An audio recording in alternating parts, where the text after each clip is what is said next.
Olá, gente! Tudo bem com vocês? Olha, estamos aqui com mais uma aula sobre a vida de Jesus. Eu sou Cristiane, sou professora da Escola Dominical na Sala dos Novos Convertidos aqui da Primeira Igreja Batista em Petrolina.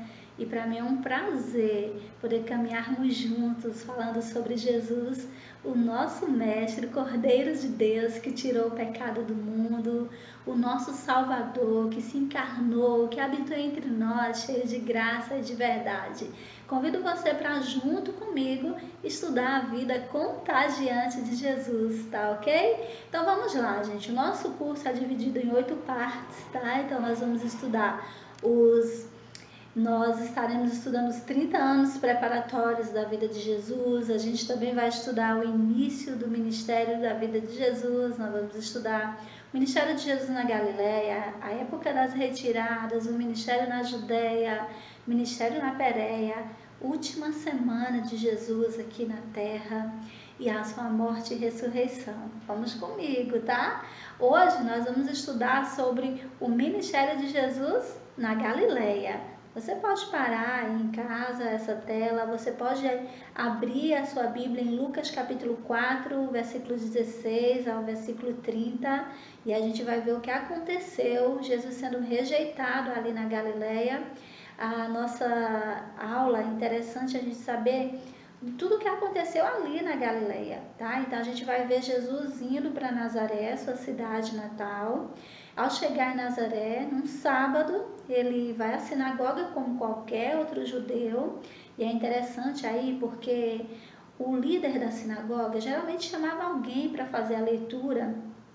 E aí, nesse dia, caiu em Jesus. Jesus foi escolhido para fazer a leitura. Era de costume que o próprio líder escolhia o texto e escolhia alguém para fazer a leitura desse texto. Mas aqui a gente está vendo alguma coisa um pouco diferente, porque dá a entender que Jesus escolhe o texto e que Jesus vai começar a ler o texto, e ele vai ler uma profecia em Isaías, capítulo 61, versículos 1 e 2, que diz assim: o Espírito do Senhor está sobre mim, pois ele me ungiu para trazer as boas novas aos pobres, ele me enviou para anunciar que os cativos serão soltos, os cegos verão, os oprimidos serão libertos e que é chegado o tempo do favor do Senhor. Quando Jesus termina de ler esse texto, ele senta ali na sinagoga e todo mundo fica muito admirado a olhar para Jesus. Então Jesus olha para todo mundo e diz: olha, hoje cumpre-se o que eu acabei de ler nas Escrituras. E aí as pessoas ficam muito chateadas, porque começam a olhar para Jesus e achar assim: você é o filho de José, de Maria, o filho de um carpinteiro. Como que você está dizendo que se cumpriu as Escrituras em você hoje? E aí a gente tem um momento assim bem triste, porque as pessoas de Nazaré rejeitam o Salvador do mundo, rejeitam Jesus como Messias. Eles estavam habituados com Jesus, o filho de José, Jesus, o filho de Maria, mas eles não aceitavam Jesus, o Filho de Deus. Então, o texto, se você está lendo aí, você vai ver que o texto vai encerrar eles levando Jesus para um alto monte ali, querendo lançar Jesus, matar Jesus, e Jesus vai saindo porque não era ainda tempo de Jesus morrer. Então, Jesus consegue sair ali da multidão e vai para Cafarnaum. Bom, gente, nós iniciamos o ministério de Jesus na Galileia com uma rejeição. Jesus, ele vem da Judéia, ele fez milagres, ele transformou água em vinho lá em Caná da Galileia, ele já tinha curado algumas pessoas e agora ele está em Nazaré e as pessoas, olha, não querem acreditar que o filho de José e Maria é o Filho de Deus, é o Salvador do mundo, e eles ficam muito chateados. Nós vamos ver Marcos, capítulo 6, um outro momento onde Jesus mais uma vez visita Nazaré. E aí as pessoas ficam falando para Jesus que ele não faz milagres assim como ele faz em Cafarnaum. Jesus fica admirado com a incredulidade dos nazarenos. Os nazarenos eram para citar Jesus e para falar: puxa, que privilégio, o Rei dos Reis, o Senhor dos Senhores, foi o nosso vizinho, mora aqui, sou amiga da mãe dele. Mas não, eles simplesmente desprezam Jesus, por ser um próprio nazareno. Então, aí é o início do ministério de Jesus, tá, queridos? Nós vamos continuar agora falando o que acontece após Jesus ser rejeitado em Nazaré. Você pode mais uma vez pausar sua tela aí, abrir sua Bíblia em Lucas, capítulo 4, versículos 31 a 37. E o que acontece? Jesus é expulso de Nazaré, então Jesus ele fixa a residência em Cafarnaum. Cafarnaum é uma cidade, sabe, muito movimentada, uma cidade onde tem um porto, uma cidade onde a coleteria de impostos funciona ali, então a gente vai ver coletores de impostos indo e vindo, pessoas indo ali para colocar e entregar seus impostos, então é uma cidade movimentada. E Jesus escolhe uma cidade estratégica para ser a base do seu ministério. Então Jesus foi a Cafarnaum, uma cidade na Galileia, onde ensinava na sinagoga aos sábados. Você pode ler todo o texto e você vai ver Jesus ali como base em Cafarnaum, mas começando o seu ministério, ensinando pessoas nas sinagogas, indo de casa em casa, ensinando as pessoas em toda a região da Galileia. O ministério de Jesus na Galileia foi um ministério muito rico. Jesus ele não parou só em Cafarnaum, fixou ali base, mas era base, e de lá ele saía para falar do arrependimento às pessoas em todos os lugares da Galileia. A gente vai ver uma coisa interessante no ministério de Jesus na Galileia, é que Jesus faz muitos milagres e você pode pensar, onde foi que aconteceu a pesca maravilhosa? Bom, a pesca maravilhosa aconteceu na Galileia, no mar da Galileia. Quando terminou de falar, disse a Simão, agora vá para onde é mais fundo e lance as redes para pescar. Está escrito em Lucas 5, de 1 a 11, você pode pausar sua tela, você pode ler esse texto e você pode ver um milagre aí maravilhoso que aconteceu. Simão era o discípulo de Jesus, não é? Jesus já havia escolhido, ele já estava andando com Jesus, mas o que acontece aí, Simão Pedro, junto com os seus amigos que eram pescadores, passaram a noite pescando, não pescaram nada. Então Jesus diz assim, olha, lança a rede aqui. E aí Pedro fica meio incrédulo, diz, olha Senhor, passamos a noite inteira ali pescando, mas sob a tua palavra lançaremos a rede. E a gente vai ver um milagre acontecer, onde eles pegaram tantos peixes que o barco estava afundando. Foi preciso pedir para os vizinhos vir e trazer os outros barcos e pegar aqueles peixes ali, porque era tanto peixe que não tinha condição deles levarem aqueles peixes ali até a margem do rio. Que, gente, é muito interessante quando a gente olha esse milagre, porque esse milagre está acontecendo um pouco antes de Jesus convocar os 12 discípulos. Então Jesus requer dos discípulos um tempo integral com eles. Seria um tempo de 3 anos, 12 homens que acompanhariam Jesus por 3 anos. Então Jesus faz um milagre aí, primeiro para falar com Pedro, que Pedro, olha, a partir de agora você será pescador de homens. Vamos começar, a missão começou. E eu creio que esse milagre é um milagre de provisão também, porque a família de Pedro, a família do João, do Tiago, eram pescadores. E agora os seus filhos iam sair para uma missão com Jesus, então Jesus faz um milagre de multiplicar e fazer essa pesca maravilhosa para que também os seus pais pudessem liberar os seus filhos para a missão, sem muita preocupação. Agora eles têm peixe à vontade aí para comer, para comercializar. Jesus é maravilhoso e ele faz um milagre pensando em todos os detalhes ali do seu ministério e do início do ministério ali na Galileia. Após o início, após essa pesca maravilhosa, o que vai acontecer é que Jesus agora escolhe os 12. Você pode pensar assim, Cris, a gente vê no início dos evangelhos, né? Quando Jesus é batizado, ele foi levado para ser tentado no deserto e logo depois, né, os discípulos de João, né, querem seguir Jesus. E eles começam a seguir Jesus e Jesus começa a fazer milagres, Jesus transformou água em vinho, Jesus purificou o templo, Jesus curou o filho de um oficial. Todas as pessoas começaram a ver que Jesus não era simplesmente um nazareno qualquer, ele era especial, era o Filho de Deus. Então as pessoas começaram a seguir Jesus. Jesus agora já tinha muitos seguidores, mas Jesus escolheu os seus discípulos. Não foram todas as pessoas que estavam seguindo Jesus em todos os milagres que ele estava fazendo, os ensinos que ele estava ministrando, que foram privilegiados em serem escolhidos para andar com Jesus todos os dias do seu ministério. Apenas 12 homens tiveram esse privilégio de serem convocados para serem apóstolos, para anunciar a verdade do reino que eles aprenderiam com Jesus durante esses 3 anos de caminhada. E aí, gente, o texto diz que quando amanheceu, reuniu seus discípulos e escolheu 12 para serem seus apóstolos. Lucas 6, versículo 12 a 16, você pode parar a sua tela, você pode fazer essa leitura aí, você vai ver que antes de Jesus escolher, o texto de Lucas nos diz que Jesus passou a noite orando.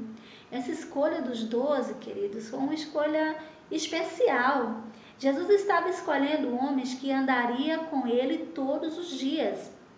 Jesus estava escolhendo homens que daria continuidade ao seu ministério.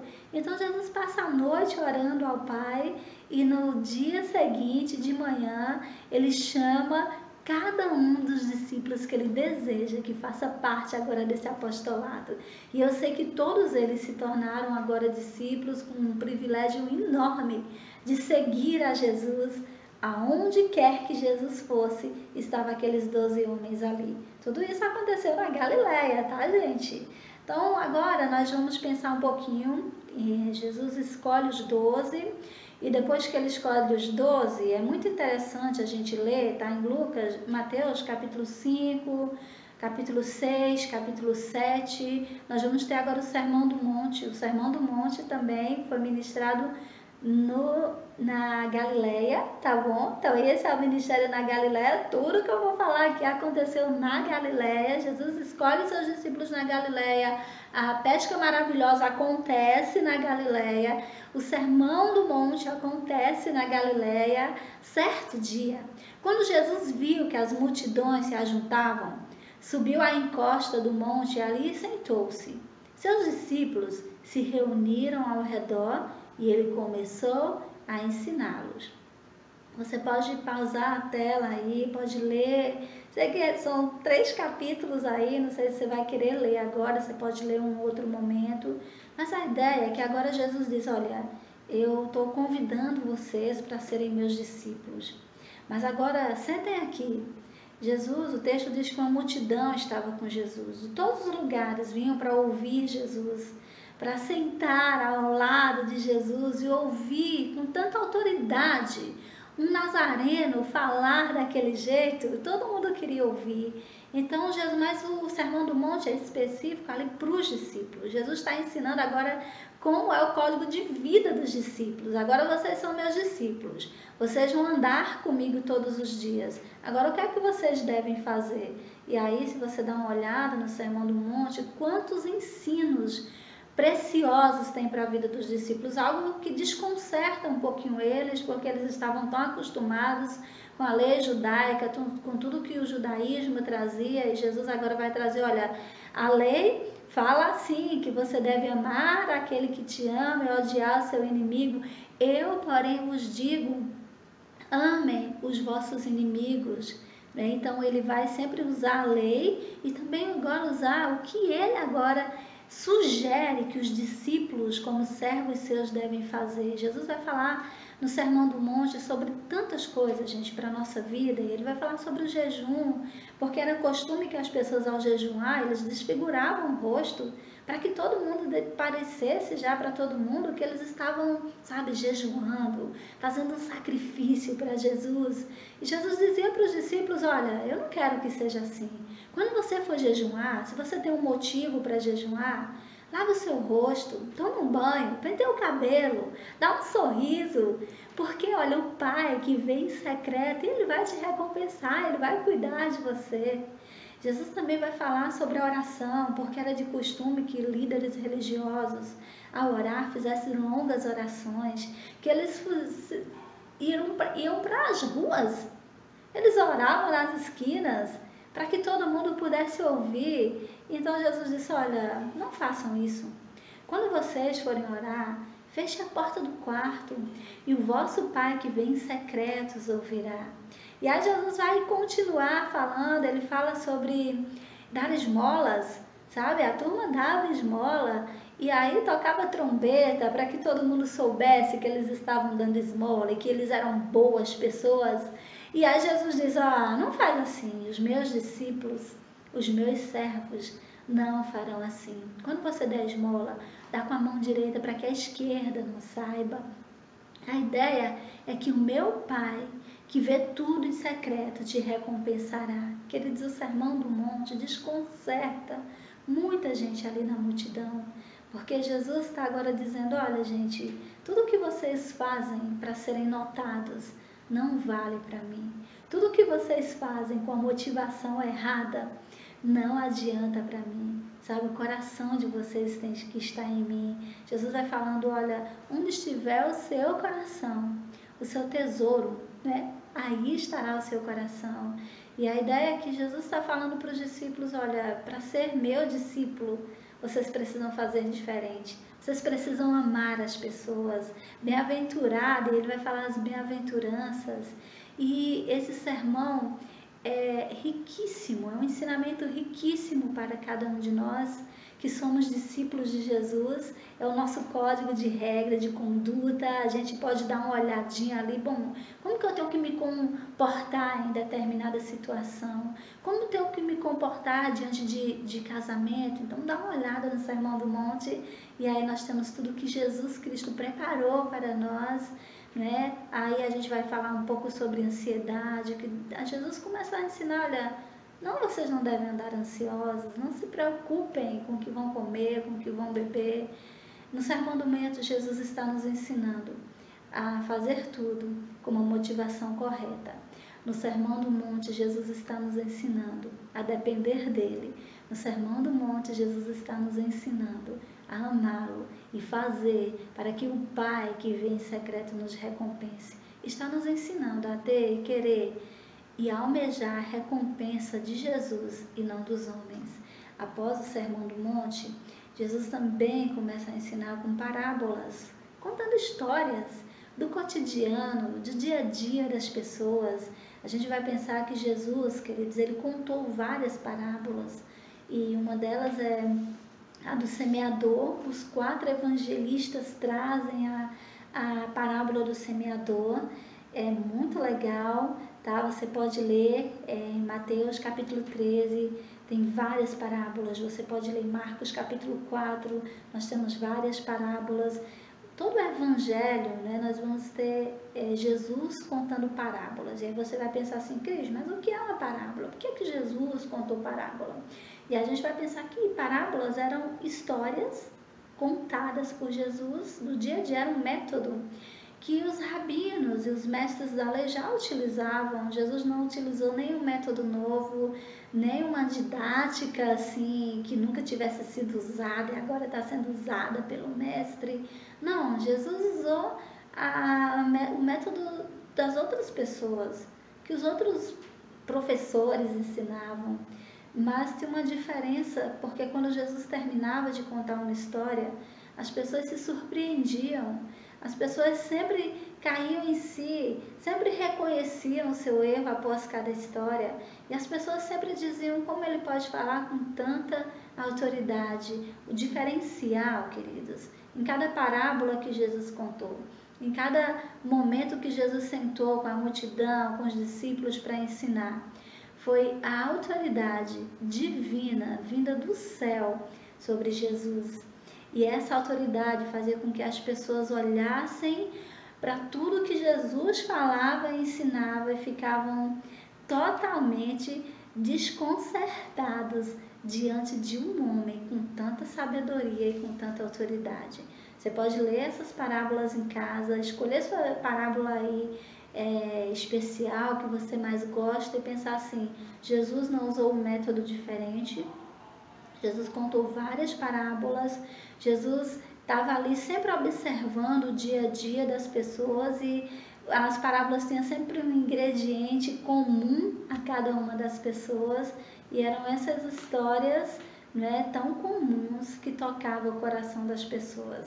Jesus geralmente ensinava por meio de parábolas, contava uma história e essa história tinha tudo a ver com a lição que ele queria trazer para aqueles discípulos e para as pessoas que o acompanhavam. Gente, Jesus contou muitas parábolas ali na Galileia. Jesus também curou muitas pessoas na Galileia. O ministério de Jesus na Galileia foi um ministério riquíssimo. Ele ensinou, ele curou, ele fez tantos e tantos milagres. Marcos capítulo 1, versículo 29 a 34, é o iniciozinho ali do Evangelho de Marcos. Jesus então curou muitas pessoas que sofriam de diversas enfermidades e expulsou muitos demônios. Se você ler esse texto aí, você vai ver que era um sábado, eles estavam na sinagoga e quando eles chegam na casa de Simão, Pedro, a sogra de Simão tá doente. O texto de Marcos, Mateus vai falar que ela estava acamada, ela estava com febre. Então Jesus toca naquela mulher, levanta aquela mulher e aquela mulher, a febre vai embora e ela começa a servir a Jesus e aos discípulos. É muito legal esse texto, porque todas as vezes que uma cura acontecia, as pessoas eram totalmente agradecidas a Jesus por tudo que ele tinha feito pela sua vida. E isso levava as pessoas a tomar uma atitude. A mulher agora levanta da cama e começa a servir Jesus. É muito interessante quando você dá uma olhada nessa história, é que muitas pessoas vieram até a casa ali de Pedro para serem curadas. E Jesus expulsou muitos demônios daquelas pessoas. Jesus levou sobre si as nossas enfermidades. Ele tirou a doença e a dor das pessoas enquanto esteve na terra. Jesus não foi um Deus humano que não se compadeceu do sofrimento do outro. É legal a gente entender que Jesus, ele curou e várias curas foram para que as pessoas acreditassem que ele era o Messias, mas várias curas também realizadas por Jesus ali na Galileia foi por compaixão. Jesus olhava para as pessoas e tinha compaixão delas, e a compaixão de Jesus levava a ilação. Então ele curou leprosos, ele curou tantas pessoas ali, libertou pessoas oprimidas. Jesus curou cegos ali na Galileia. Jesus curou e levantou pessoas que estavam com febre, e Jesus fez milagres e mais milagres na Galileia, em toda a região da Galileia ali. Não só em Cafarnaum, né? Jesus fez poucos milagres em Nazaré por causa da incredulidade das pessoas, mas Jesus em Nazaré, as pessoas foram incrédulas, mas mesmo assim ainda curou pessoas ali. A gente vai ver o amor de Jesus por aquelas pessoas, como Jesus amou as pessoas a ponto de tirar delas a sua dor, a ponto de saciar a sua fome, a ponto de cuidar de todas as necessidades daquelas pessoas. Queridos, tudo isso aconteceu na Galileia. Nós vamos ter também na Galileia muitas pregações. Jesus gastou muito tempo na Galileia ensinando os discípulos, ensinando as pessoas. Gastou muito tempo sentando com elas em monte, sentando em barco, ensinando às pessoas o que elas deveriam fazer, como deveriam se arrepender, como deveriam andar, o que deveriam fazer na sua nova maneira de viver. Então ele viajou por toda a região da Galileia, pregando nas sinagogas, expulsando demônios. Se você dá uma pausa nessa tela agora e você lê esse texto, você vai ver que Jesus, ele não parava, sabe? Ele estava sempre andando, ele estava sempre curando pessoas, ele estava sempre anunciando para as pessoas que elas precisavam se arrepender. E qual era a pregação de Jesus? Arrependei-vos e crede no Evangelho. Essa era a mensagem do Rei dos Reis ali na Galileia. Arrependei-vos e crede no Evangelho. Continua sendo a mensagem de Jesus para mim e você ainda hoje. Continuando no ministério de Jesus na Galileia, Jesus também foi muito perseguido na Galileia. Os fariseus sempre o perseguiram.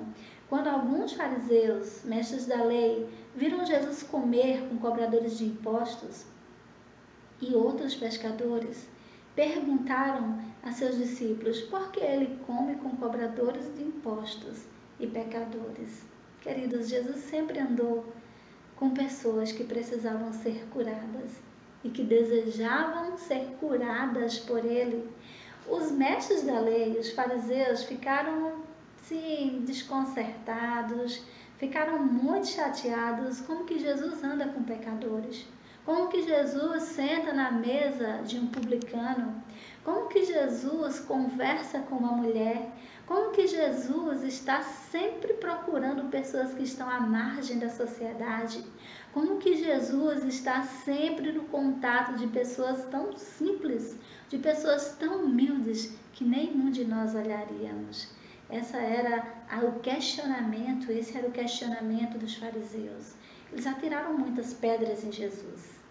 Eles sempre acusaram Jesus, mas Jesus não estava nem aí para a acusação dos fariseus. Lá mesmo na Galileia, enquanto Jesus estava chamando Levi, eles estavam tão preocupados, porque que Jesus agora chama para ser um dos seus discípulos um cobrador de impostos. Isso não pode acontecer.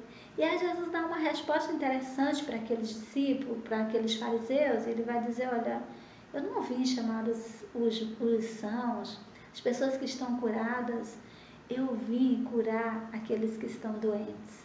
Vocês se acham tão bons a ponto de não precisar de mim, vocês já estão curados, mas eu vim para curar todos aqueles que precisam e que sabem que precisam de um Salvador. Queridos, a nossa aula termina aqui hoje com o Ministério de Jesus na Galileia. Convido você a fazer a leitura de todos os textos, nós estamos aí, nossos textos já estão aí. Se você pausou a tela e conseguiu ler essas referências bíblicas, eu fico muito feliz que aí você consegue caminhar junto comigo.